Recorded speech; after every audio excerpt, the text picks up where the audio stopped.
O que tem de filho do diabo mercenário atrás de púlpito hoje engravatado, de Bíblia na mão pregando, falando Jesus, Jesus. O que tem hoje é impressionante. Parece que Pedro estava assistindo uma televisão. Impressionante. Inigualável essa revelação. 2 Tessalonicenses, capítulo 2. Diz assim: caros irmãos, quanto ao retorno do nosso Senhor Jesus Cristo e a nossa reunião com Ele, vos suplicamos que não permitais que vosso modo de crer seja influenciado, nem fiqueis amedrontados por causa de profecia, palavra ou carta atribuídos indevidamente à nossa autoria, como se o dia do Senhor já estivesse chegado. Não vos deixeis enganar de forma alguma por ninguém, porquanto antes daquele dia virá a apostasia e, então, será revelado o homem da iniquidade, o filho da perdição, aquele que se opõe e se exalta acima de tudo o que se chama a Deus ou é objeto de adoração, a ponto de se assentar no santuário de Deus, apresentando-se como Deus. Não vos lembrais de que eu costumava compartilhar convosco acerca desses acontecimentos? No entanto, vós sabeis o que o está detendo nesse momento, para que ele seja manifestado no seu devido tempo. Amém, irmão? Podeis sentar.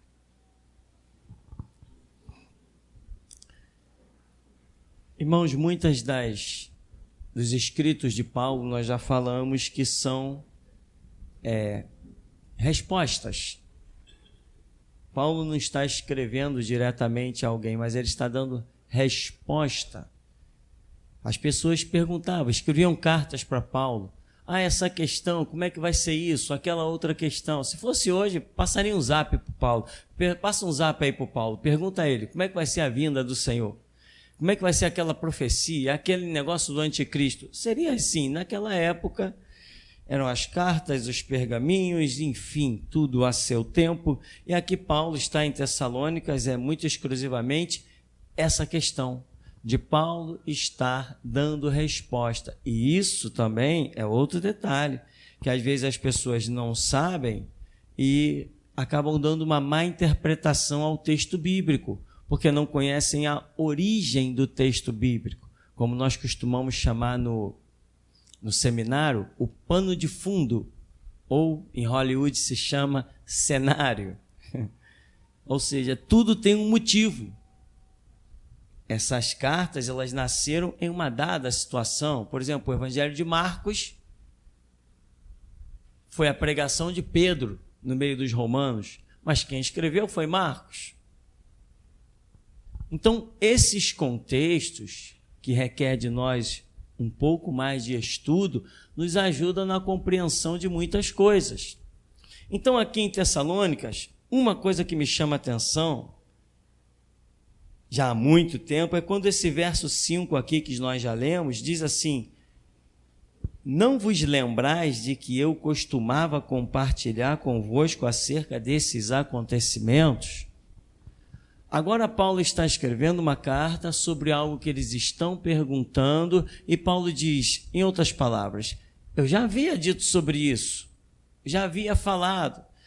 A parte nós não sabemos qual o percentual envolvendo nesse questionamento de Paulo, não vos lembrais, não sei, sabemos exatamente tudo que se processa aqui, é impossível saber, mas existe um contexto, que é o nosso contexto nessa noite. Pessoas que ouvem, mas não processam. Sabe por quê? Porque não se interessam devidamente. Imagina um assunto desse que fala da vinda do Senhor Jesus, coisa que para aquela época muito distante, da vinda do Senhor Jesus, do surgimento de um tal anticristo e etc, coisas que às vezes as pessoas estão ouvindo ali e não são capazes de processar o quanto aquela informação é importante, mesmo que ela esteja ali para se cumprir daqui a 2000 anos. Então a pessoa não processa, não foi tão interessante para ela, ela não julgou tão emergencial. E é assim que a nossa mente funciona. Quando nós não julgamos algo tão essencial, nós deixamos aquilo escapar com muita facilidade, acabamos não guardando nada. Já diz a ciência que de tudo que a gente ouve, nós só guardamos 10%, no máximo, seria 10%. E tem mais, e depende do tempo que você ouvir. Quanto mais tempo você ouvir, menos você guarda. Então, para você guardar uma coisa, você teria que ouvir uma coisa durante 5 minutos, você conseguiria guardar muito disso. Se você se interessar, atentar, focar, prestar atenção. Eu, por exemplo, quando ando de carro, eu vou num lugar, daqui a pouco o pessoal, minha família diz assim, mas pai, nós viemos por aqui. Eu digo, eu lembro disso? Não lembro que passei por aqui. Lembra disso? Não lembro.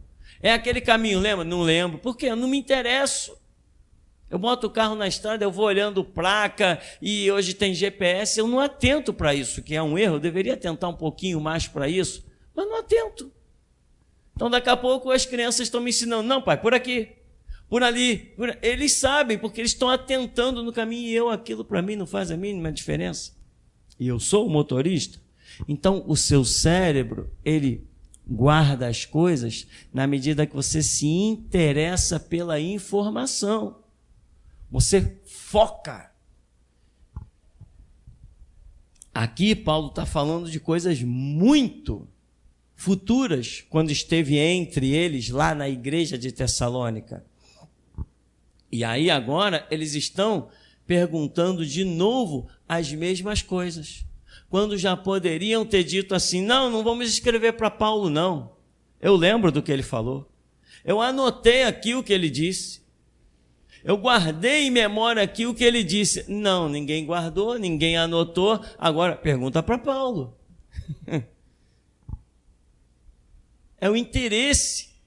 Conhecimento não é o que você ouve. Conhecimento é o que você guarda, retém. Isso é conhecimento. Não adianta você dizer, não, eu já ouvi sobre isso, então me conta aí. Não tenho memória, mas já ouvi. Então você não tem conhecimento, você já ouviu. Quantas pregações você já ouviu?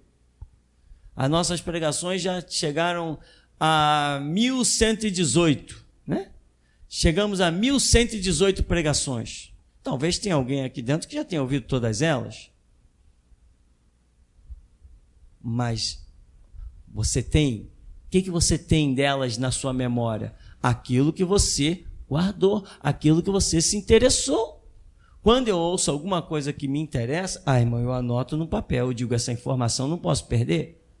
Gravo no celular, eu faço qualquer coisa e de vez em quando eu vou lá, abro e dou uma olhada naquilo e leio novamente e vou lendo, eu passo meses lendo alguma coisa que eu quero que fique na minha memória. E eu sei que o nosso cérebro só guarda as informações mediante um sistema de repetição. É muito difícil você ouvir uma coisa uma vez e guardar aquilo. Nosso cérebro tem esses processos complicados que a ciência vive a explicar.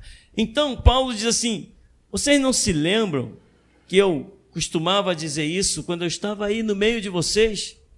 Sobre a vinda do Senhor, como que vai ser isso? Então, não fiquem cuidado aí com essas profecias. Não vos demovais do vosso entendimento com facilidade. Prestem atenção, ou em outras palavras, tragam à memória as coisas que eu já falei. Mas não, já deixou escapar, já era. Se você ouvir uma coisa hoje, aqui, agora, e deixar escapar, você não lembra mais dela. Você só vai ouvir, só vai trazer à memória aquilo que você ouvir agora e se preocupar em guardar. Quando eu ia para a igreja, eu levava uma folhinha de papel e uma caneta.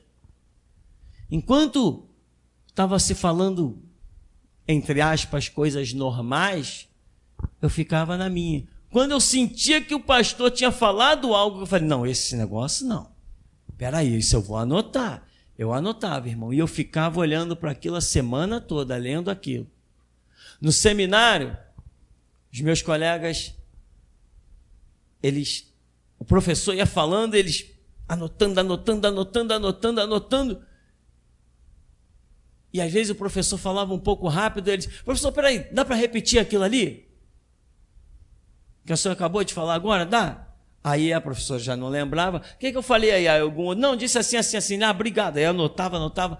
É o interesse, se você julga que aquilo que está sendo dito é importante, e se você não tem aquela informação, você tem que anotar para que você consiga ler, processar e aquilo passar a fazer parte da sua essência. Da sua essência. Cristão não é quem carrega uma Bíblia. Cristão é quem a Bíblia é essência de si. Porque o Senhor disse, eu escreverei a minha lei nas tábuas do seu coração.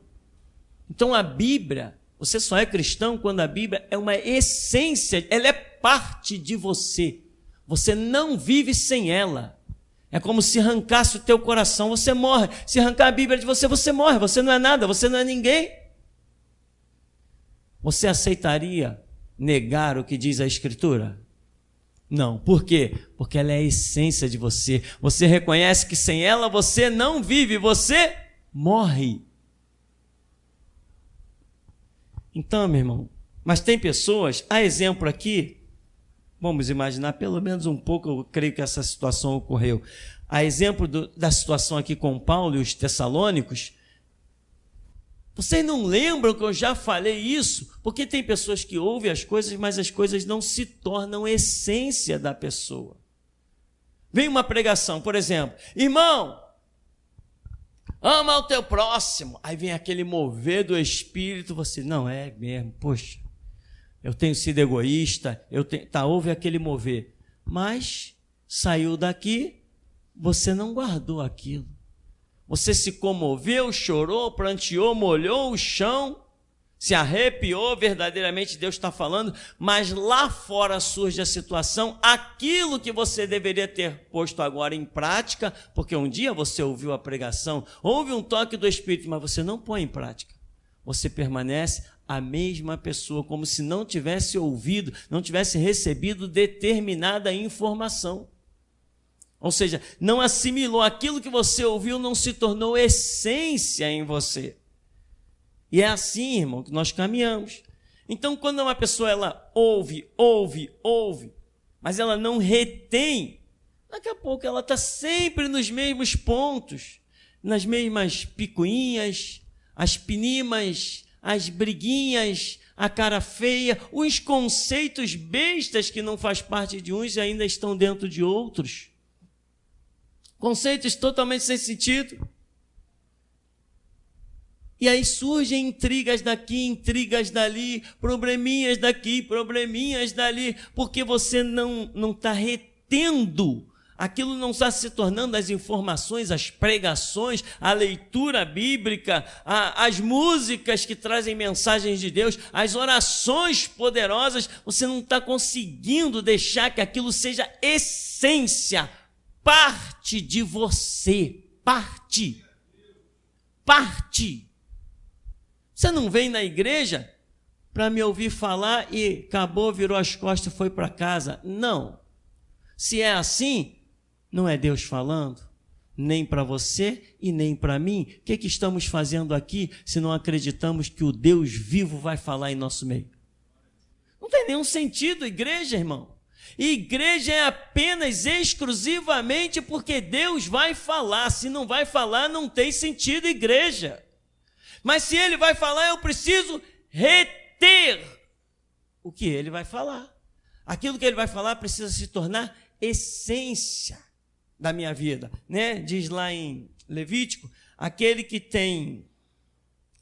guardar os meus mandamentos terá vida por eles. Se alguém crê em mim, conforme revelam as Escrituras, rios de águas vivas fluirão do seu interior. Aquele que tem os meus mandamentos e os guarda, é esse que me ama. Eu também o amarei e me manifestarei a ele. É essência, não é ouvir, não é deixar a coisa passar. E outra coisa, quando você ouve algo de Deus, você sabe que aquilo é real, você tem que levar isso o tempo todo para confrontar na tua vida. Como Jesus. Veio o inimigo contra Jesus e disse: olha, se tu és o Filho de Deus, olha as pedras em pães, olha o monte. Não, mas ele retinha, aquilo fazia parte dele. Então, na hora que ele era preciso, ele disse: está escrito. Não, era essência em Jesus. Você tem que testemunhar, você tem que mostrar a diferença do que serve e que não serve, você tem que mostrar quem você é, você tem que mostrar o teu caráter cristão. Então, lá fora no mundo, se você não tiver, isso não for parte da sua essência, você vai ser um cristãozinho nominal dentro da igreja, mas lá fora você não vai ser nada. Porque na hora que surge a oportunidade de você mostrar o que está dentro de você, você mostra outras coisas. Quantas vezes lá fora no mundo nós somos persuadidos por outras essências? Surge uma situação, aí alguém diz assim: não, mas cada um vive a sua vida. Não, cada um tem a sua filosofia de vida. E quantas vezes nós estamos concordando com isso? Porque a essência bíblica, a filosofia de vida do Espírito Santo não é parte da gente. Porque se fosse, a gente diz: não, cada um vive a sua vida, não. Jesus Cristo não morreu na cruz para cada um viver a sua vida. O que adiantaria Jesus Cristo morrer na cruz se fosse para cada um viver a sua vida? Não, mas cada um tem direito. Cada um tem direito a viver como quiser, mas todos vão comparecer perante o tribunal de Cristo. Então, na hora que você tem que dar o testemunho, o teu depoimento de fé, da verdade da Escritura, do mover do Espírito que está sobre ti, você tem que mostrar isso. Então, você ouve as coisas e elas têm que se tornar parte, elas têm que se tornar a essência da sua vida. Né? Por exemplo, Naamã. Naamã foi o camarada que ele ouviu de Eliseu: mergulha 7 vezes no Jordão e ficarás limpo. Ele guardou? Isso passou a fazer parte dele? Não. Eu vou me embora. Então lá ia ele embora com a sua lepra. Aí veio um servo e diz assim: meu senhor, isso aí é uma coisa simples. Tá bom, o rio é barrento, mas é uma coisa simples. Nós viemos de tão longe, viemos de outro país, atravessamos todo esse deserto. O homem falou uma coisa tão simples. Se ele tivesse mandado o senhor pagar um preço muito alto, o senhor pagaria? Pagaria. Então por que o senhor não paga esse tão simples de mergulhar 7 vezes no rio? Aí agora ele guardou. Aquilo fez parte dele.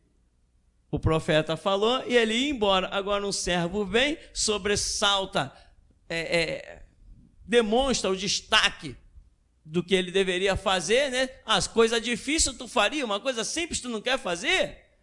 Resultado, ele guardou a palavra e aquilo fez a diferença na vida dele.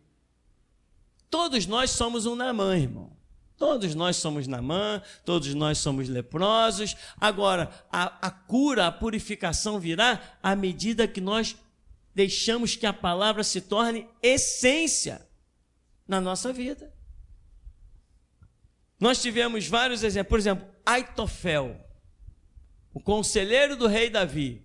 O homem andou com Davi, comeu na mesa. Davi chega a ponto de escrever: o que mete comigo a mão no prato é o meu companheiro, o meu amigo íntimo, me traiu, levantou o seu calcanhar contra mim. Então Aitofel era aquele braço direito de Davi, o conselheiro das guerras. Quando Absalão se rebela, ele larga Davi e vai aconselhar Absalão. Ele reteve tudo que ele acompanhou com Davi, os profetas falando ali na cara dele a respeito de Davi. tudo que Davi viveu, as suas conquistas, e todo mundo olhava para Davi e dizia: esse cara é ungido do Senhor, e Aitofel está vendo tudo aquilo, mas na primeira oportunidade, ele chuta Davi e vai aconselhar Absalão. Toda uma história de vida. Qual foi o final de Aitofel? Na ponta da corda, enforcado. Por quê? Porque não reteve. Parecia que ele estava tão bem, mas na primeira oportunidade ele viu lucro em andar com Absalão e esqueceu tudo aquilo que ele já havia recebido.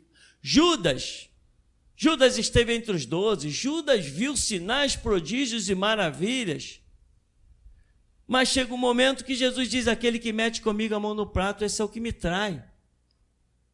Judas viu Jesus fazer milagres, Judas ouviu as coisas ali, Judas podia tocar em Jesus, Judas podia tudo, mas ele não conseguiu que as palavras de Jesus se tornassem essência dele. Irmão, tu não está aqui para ouvir o que você vai esquecer, você está aqui para ouvir aquilo que você não vai esquecer nunca mais. Mas esse é o teu interesse. Sabe, ir para o teu canto. Deus, coloca na minha mente uma forma de reter a tua palavra, me dá uma direção, me dá um caminho. Deus pode te dar um caminho de gravar coisas, pode te dar um caminho de ouvir 10 vezes, pode dar um caminho de escrever, não importa, mas se você pedir, você vai receber, e o milagre vai acontecer. O que não pode é você ouvir, e quando está lá fora no campo de guerra, é como se não tivesse ouvido nada.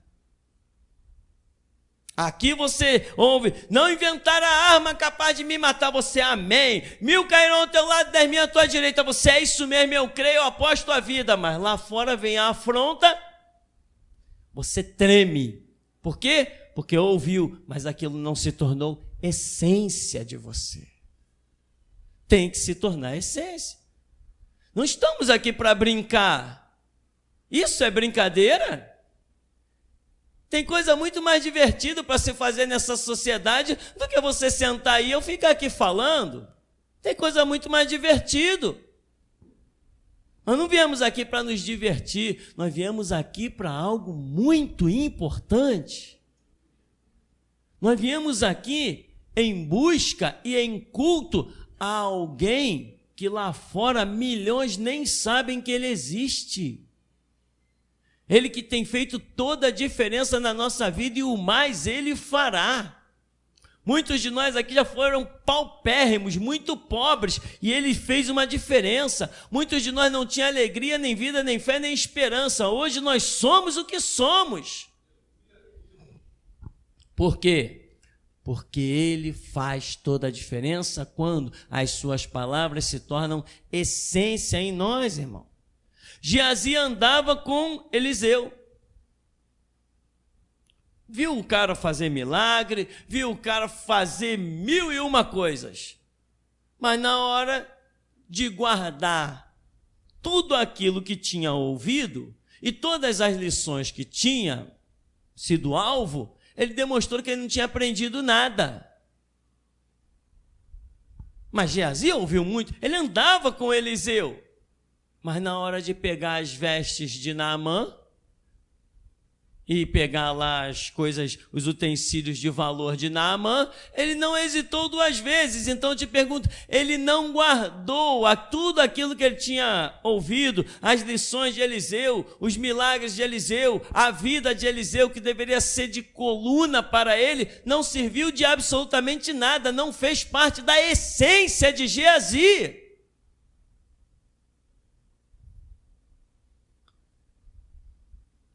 Presta atenção.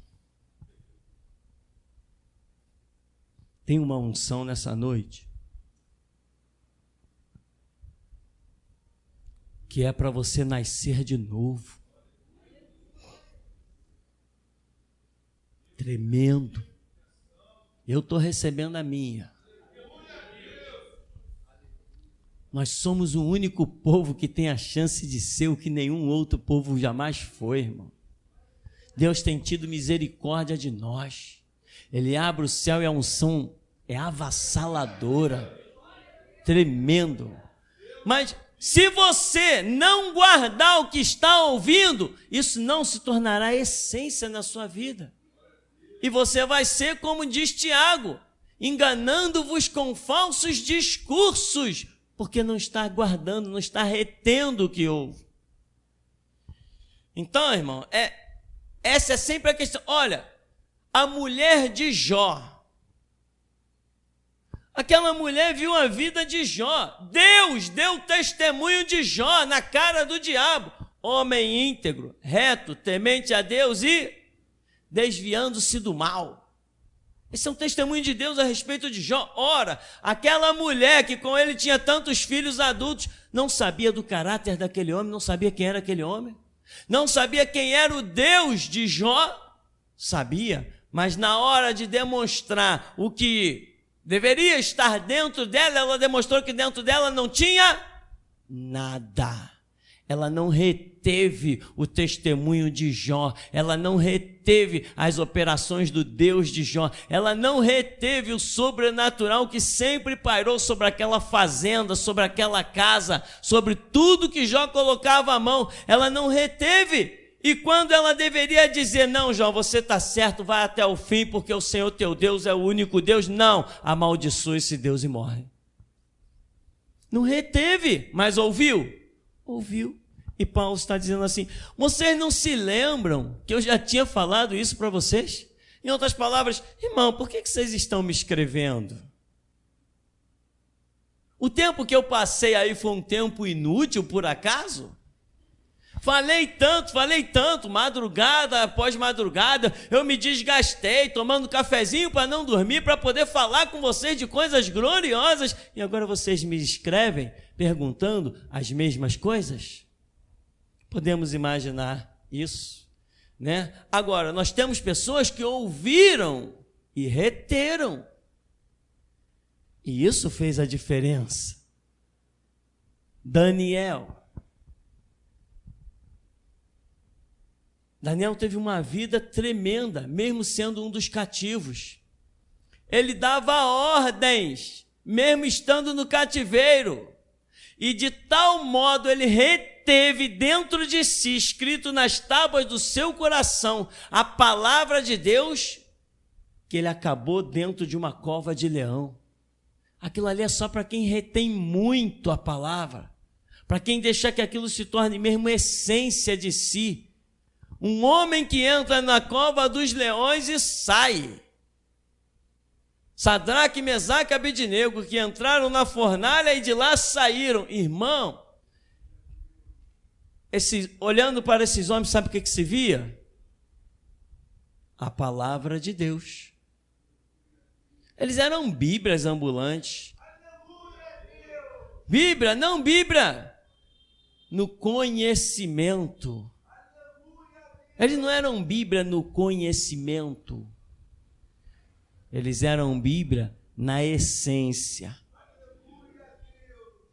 Eles eram parte da Escritura. Meu Deus. Meu Deus. Não sei se eu vou conseguir te traduzir o que eu ouvi aqui. Eles eram tão essência, mas eles eram tão identificados, eles eram tão parte, que sem eles a Escritura não teria sobrevivido. Sem eles naquela terra não haveria Escritura. Eles estavam completamente entrelaçados com Deus vivo. Irmão, vamos parar de se iludir com conhecimento. Pastor, estou estudando pra caramba. Isso é muito bom. Mas se você está estudando muito, não é apenas para guardar no intelecto e estar pronto a usar a língua e falar e demonstrar sua eloquência em conhecimento que cita os Salmos, Gênesis, Êxodo, Levítico, Número, Deuteronômio. Não quero, irmão, ninguém quer saber disso. O que mais fala não é o conhecimento, é quando você é parte do conhecimento. Um professor de matemática, Ele é um matemático? Não. Newton sacava de física e de matemática. Hoje os professores que estudam matemática estudam as coisas que Newton deixou. Tem diferença entre os professores de hoje, professores a nível de primeiro, segundo grau, faculdade, para o que Newton foi. Os professores de hoje não fazem o que os cientistas da NASA estão fazendo. Cálculos para mandarem sondas atravessar anos-luz, sondas descerem lá em Marte, sondas descerem lá em Júpiter, mandam uma nave hoje e sabe que ela vai, daqui a 20 anos, ela vai aterrissar lá em tal lugar. Pega um professor de faculdade, manda ele fazer um cálculo desse. Ele é um professor de matemática, mas a matemática não é a essência da vida dele. Agora, os cientistas da NASA, eles sonham número, eles comem número. Aquilo é essência. Eu estou te dizendo, irmão, que ter a Bíblia no intelecto não é o bastante. Ela tem que ser essência da tua vida. Essência, parte.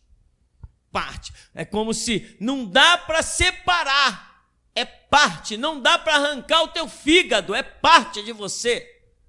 Não dá para arrancar o teu braço. É parte de você. Não dá para arrancar a tua cabeça. É parte de você. Assim tem que ser a Bíblia. Essência, sabe? Não é ouvir e esquecer, ouvinte desapercebido, não é por aí. Nós falamos de Geazi e quero lembrar Eliseu. Eliseu era essência, era parte. Geazi disse assim: Senhor, estamos cercados, os inimigos estão em volta. Ora, mas já vimos que Geazi não tinha a escritura como essência da sua vida.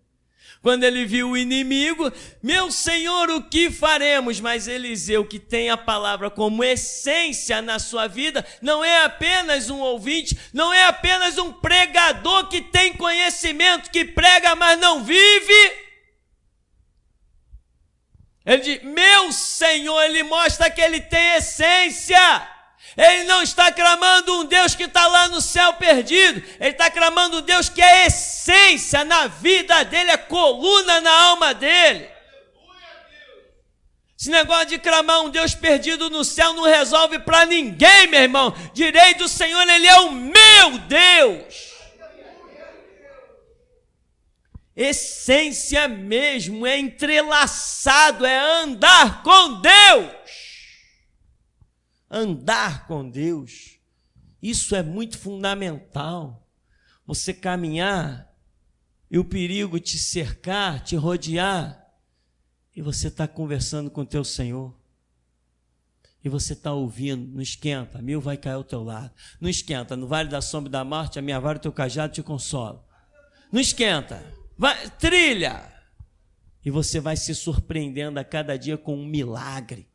Quando tudo diz que não, quando todos olham e dizem é o fim, quando todos dizem está no túmulo, lacrou o túmulo está lacrado.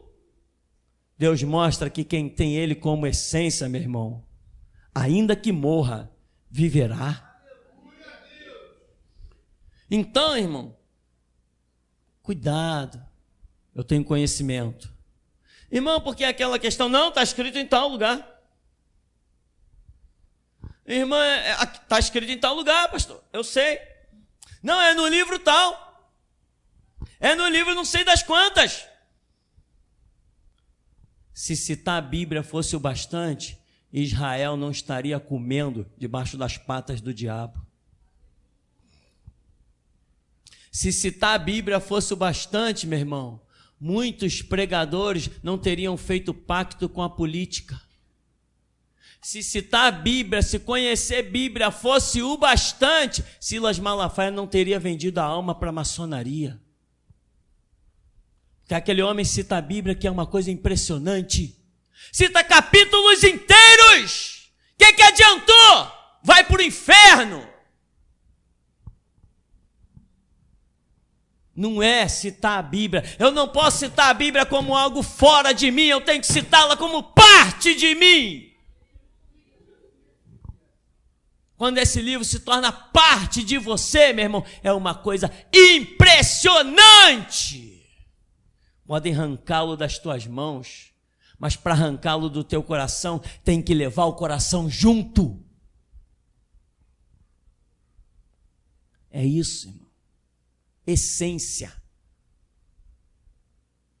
Naquele dia vocês entenderão que eu estou em vós e vós estáis em mim. Pai, para que eles sejam um, como eu e tu somos um. Vocês vão entender que eu estou em vós e vós estáis em mim. Nós estamos tão entrelaçados com Jesus, se é que estamos, que é impossível. Impossível. Olha o que eu vou dizer. É impossível olhar para Deus e não me ver. É impossível olhar para mim e não ver Deus. É impossível. Tem que ser impossível. Tem que ser impossível. Isso é essencial, isso é parte integral, isso é componente, isso está misturado. É que nem água. O que é água? H2O. Então é assim, irmão. Deus é Deus, eu sou eu, mas se alguém quiser olhar para Deus, vai ter que olhar para mim. Essa é a proposta. Isso é um novo nascimento, sabe, irmão? Isso é uma coisa gloriosa. E é aí, irmão, que os milagres acontecem. É aí que as coisas acontecem. Porque tem gente, irmão, que não é essência, não tem a Bíblia como essência, não tem cristianismo como essência. Quer ver a queda do irmão? Eu não vou com a cara daquele irmão. Não vou com a cara daquele irmão, mas eu estou cheio da palavra. Eu estou cheio do Espírito. E eu só não jejuo porque a igreja não jejua, mas eu estou buscando a Deus. Nos montes, nos vales, nas 18 horas, na madrugada, eu busco a Deus, é quase que 10 vezes por dia eu paro para orar, mas eu não vou com a cara daquele irmão. A Bíblia não é a essência na vida de alguém que olha para um inimigo e diz eu te odeio. A Bíblia não é essência na vida de alguém que olha para o diabo e diz eu te odeio. Quem sente ódio não tem a Bíblia como essência. Porque Jesus, afrontado, perseguido, caluniado, espancado, quase feito em pedaços. Pai, perdoa-lhes. Eles não sabem o que fazem. Então, irmão, ter a Escritura, ter o Espírito como essência mesmo, é um negócio mais poderoso, mais profundo, né? É necessário nascer de novo. Mas como que eu, sendo velho, vou nascer de novo? Jesus, mas tu és mestre em Israel e não entende essas coisas? Nicodemos era um mestre em Israel. Se ele era mestre, ele conhecia de pergaminho, ele conhecia de profecia, ele conhecia de Gênesis, de Pentateuco, ele conhecia tudo. Ele era mestre em Israel. Mas não tinha tanta essência assim dentro dele. Não era tanta essência a Escritura. Porque ele chega ao ponto de fazer a pergunta mais ridícula: como é que pode um homem sendo velho tornar a entrar no ventre da sua mãe e nascer de novo? Jesus falou assim: estou vendo que Israel tem problema. É necessário nascer da água e do Espírito. O que é água? Até que se prove o contrário. A palavra, nascer da água.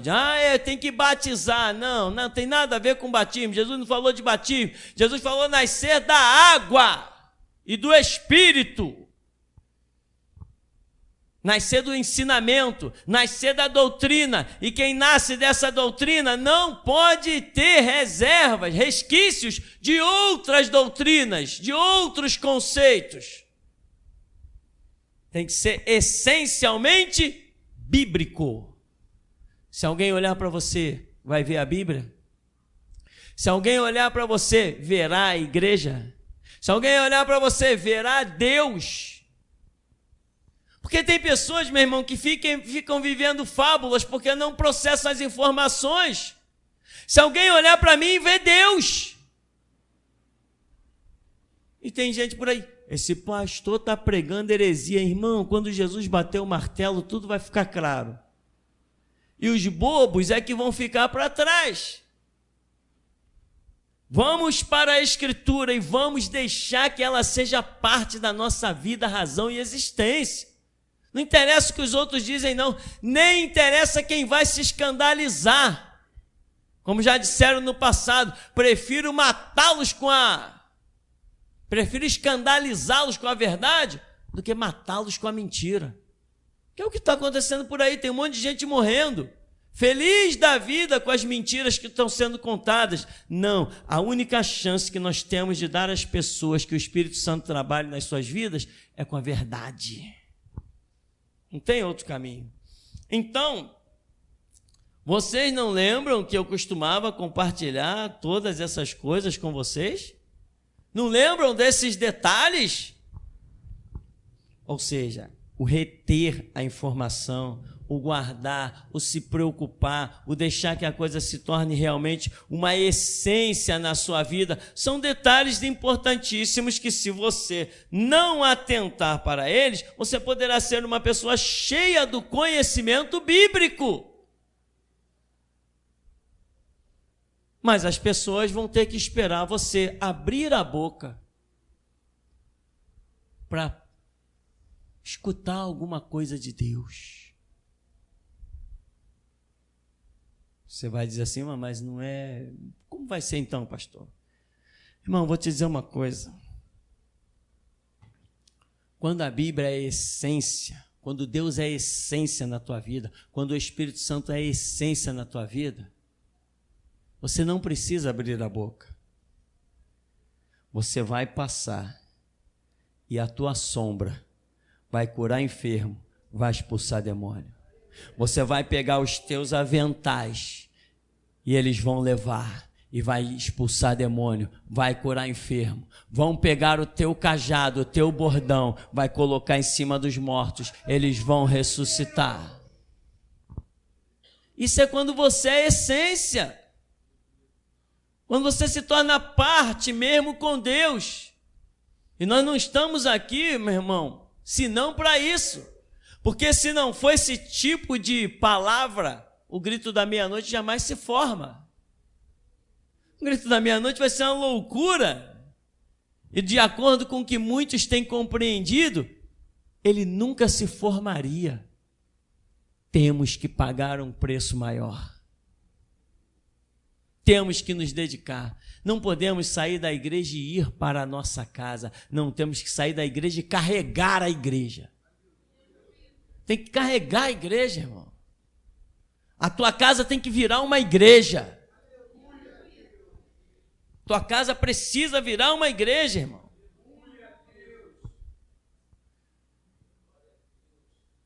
Elias saiu no meio do arraial. E ele olhou e viu Eliseu lá na frente. Elias tinha a palavra? Tinha. Elias tinha muito conhecimento, tinha revelação, tinha profecia, ele tinha tudo, Elias tinha tudo.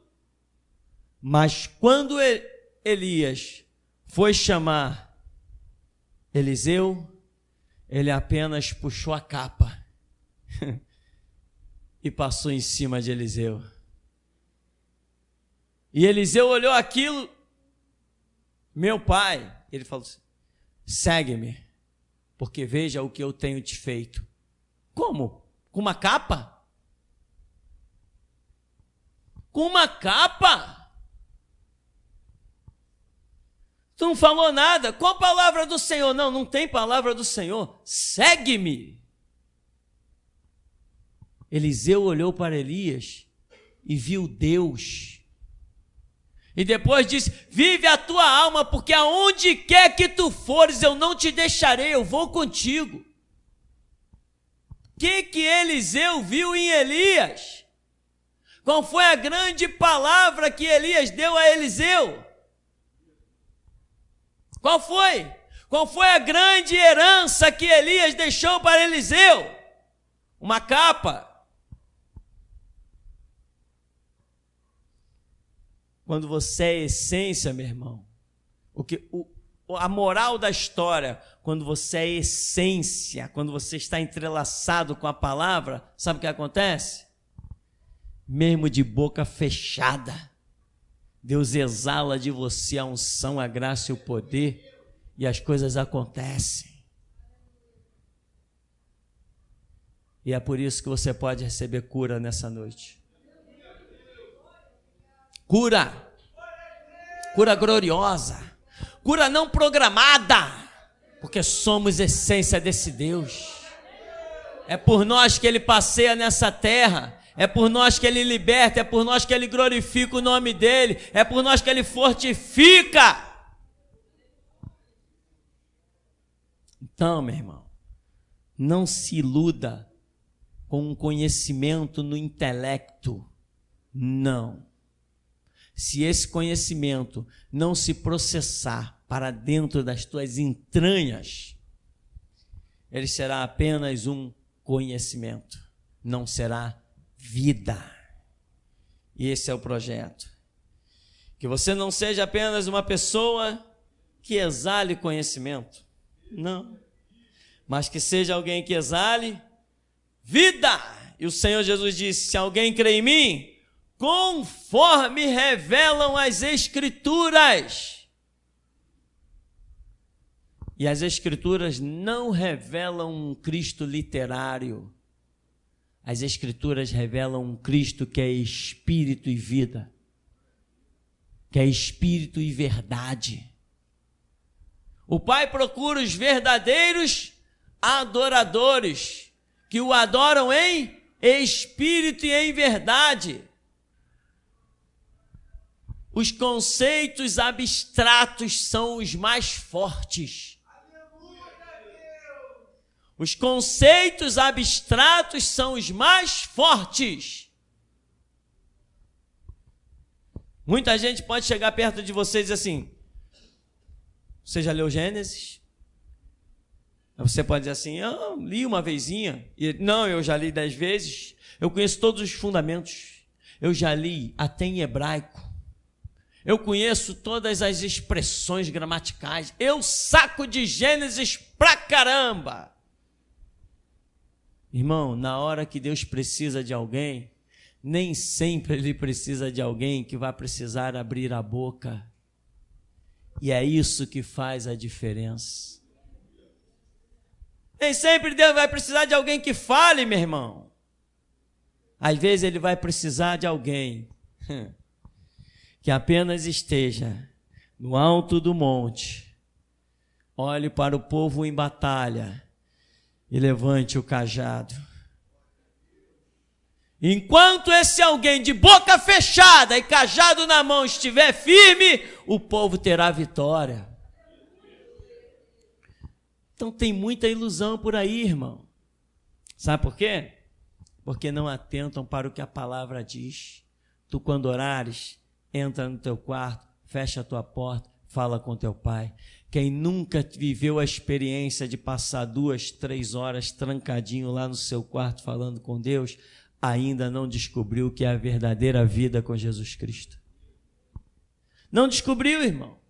Não descobriu. Aproveite, você tem que descobrir. Aproveite, porque você está ouvindo que não se ouve por aí. Se fosse em outro lugar, o tempo que estamos aqui, já teríamos tirado a oferta 2, 3, 4, 5 vezes. Não vamos tirar nenhuma. Porque a oferta aqui, meu irmão, é a nossa vida. A oferta aqui é a nossa mente. A oferta aqui são os nossos sentimentos. A oferta aqui é todo o nosso ser como sacrifício vivo, santo e agradável a Deus, como um culto racional. Essa é a oferta. Essa é a que Deus quer. E quando você se entrega como oferta e é queimado como holocausto, as tuas cinzas vão ser adicionadas de maneira gloriosa. e a fumaça sobe diante do trono de Deus. E ele aspira. E ele faz que você seja parte dele. E guarde essa frase gloriosa. Se alguém quiser ver Deus, vai ter que olhar para você. E tem mais. Se alguém quiser Deus, você pode dizer: eu sou o caminho. Diga de você mesmo para a pessoa: ah, Deus, eu sou o caminho, a verdade e a vida. E ninguém vai ao Pai se não vier por mim. Jesus te deixou como sacerdote, esqueceu disso? Que ele te comprou e com o sangue dele te constituiu sacerdote? E você esqueceu que ninguém consegue chegar a Deus sem um sacerdote? Você é o caminho, você é a verdade, você é a vida, irmão. Se alguém te ignorar, não vai encontrar a vida que há em Cristo Jesus, vai ter que passar por ti. Isso é questão de entendimento. Esse entendimento é tão poderoso. Alguns preferem, por não entender, a heresia. Os judeus disseram que Jesus era um herege, porque ele disse: sou filho de Deus. E nós o que somos? Filhos de Deus. Então, irmão, cuidado para a coisa não ficar só no seu intelecto, né? Na sabedoria, no conhecimento. Não, tem que ficar na essência, na vida. E até aqui nos tem ajudado, Senhor. Paz, igreja. No começo do culto, no segundo louvor, Deus mostrava, igreja, algumas serpentes, só que elas estavam enroladas nas cadeiras da igreja. E muitas delas tinham um alicerce na parte da cabeça, como se fosse uma gravata e um negócio preto que o pessoal usa em smoking. Amém. No momento que o irmão Alexandre orava, eu vi os anjos do Senhor posicionar alguns vasos aqui na frente da igreja. Vasos grandes, vasos pequenos. Depois eu vi uma espada. E essa espada, ela sem o auxílio de mão, ela quebrava esses vasos, pessoal. E quando ela quebrava esses vasos, eles se transformavam em vasos de ouro.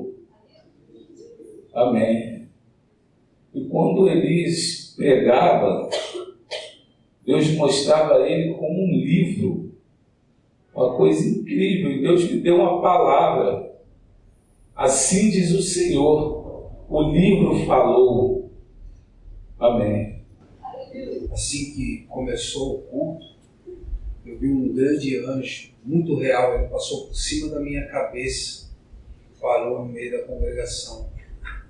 Esse anjo, ele voava, ele era um anjo não tão grande, mas era um anjo muito diferente. No momento dos louvores, eu tive uma visão, que ela começou e foi indo em partes. Eu via no céu, como se fosse linhas assim, ó. E um anjo ia e começava a tecer algo. E ele teceu uma capa azul. Quando ele terminou de tecer essa capa azul, ele desceu com essa capa azul, colocou no Senhor Elias. Essa capa, ela vinha aqui no peitoral e ela cobria essa parte, e ela tinha tipo de um gorro, mas ela não cobria aquele gorro, ele deixou esse gorro para trás, esse manto azul.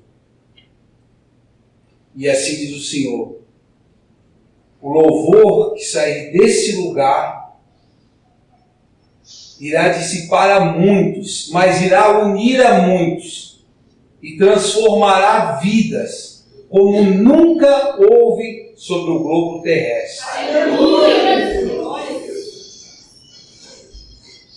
Eu vi no começo da pregação uma coroa de espinhos. Essa coroa de espinhos ficava pairando. Quando o irmão Alexandre veio orar aqui na frente, tive uma visão. Eu vi o seu peito, irmão, aberto, como se tivesse levado um tiro de pólvora. Ele tinha sido alvejado. E assim diz o Senhor: eu tenho um projeto de martírio contigo. Ouve o que sai do púlpito, pois nessa direção o meu projeto se cumprirá na tua vida. Glória a Deus! Glória a Deus! Quando o Senhor estava pregando, mestre, eu vi o Senhor se transformando num cajado. O Senhor se transformou exatamente num cajado. Eu via, no meio da congregação, eram poucos, não eram muitos não. Ficou um anjo parado aqui na frente, e anjos andavam no meio da congregação e tiravam do peito de alguns, desse lugar do peito, eles tiravam crianças recém-nascidas e levantavam assim, ó, e os outros anjos aplaudiam. E assim era com alguns. Esses anjos que andavam no meio, a pessoa ficava no lugar e como se tivesse tirado uma criança de dentro, assim, ele levantava aquela criança recém-nascida. Agora no final, no último louvor, eu vi um cravo, um grande prego, me cobria essa extensão toda aqui, ó. Esse cravo. E esse cravo é um projeto de martírio que Deus tem com alguns que estão aqui dentro essa noite. Mas, assim diz o Senhor, o projeto só se cumpre se escutarem o que sai do púlpito.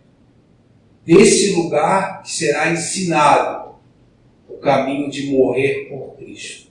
Aleluia.